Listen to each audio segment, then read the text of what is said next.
Les premiers plants de quinoa en Anjou sont sortis de terre en 2008 dans cette ferme expérimentale. Aujourd'hui encore, c'est ici que sont testées de nouvelles variétés. Une sélection obtenue après plusieurs années. Ce semencier s'est appuyé sur les travaux de recherche agronomique effectués par une université des Pays-Bas.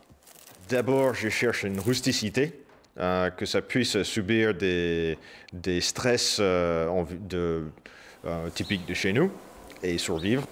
Après, il faudrait que ces plantes aient donné des graines grosses et belles avec un goût intéressant au moins. J'écarte tout ce qui est fade ou amer. La production s'est structurée sous l'égide d'une coopérative. Christian Blais fait partie des 300 agriculteurs qui ont intégré le quinoa à leur parcelle.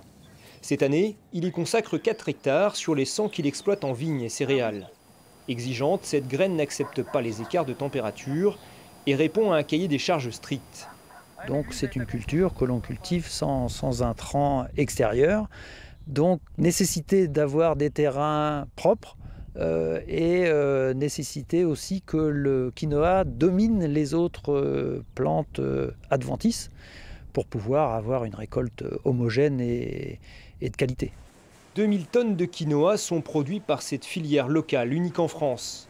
Même si pour l'instant la céréale originaire d'Amérique du Sud ne représente qu'un marché de niche. Aujourd'hui, on espère que le quinoa d'Anjou puisse prendre des parts de marché sur le quinoa d'import. Il faut savoir que les 2 tiers consommés en France viennent du Pérou et de Bolivie.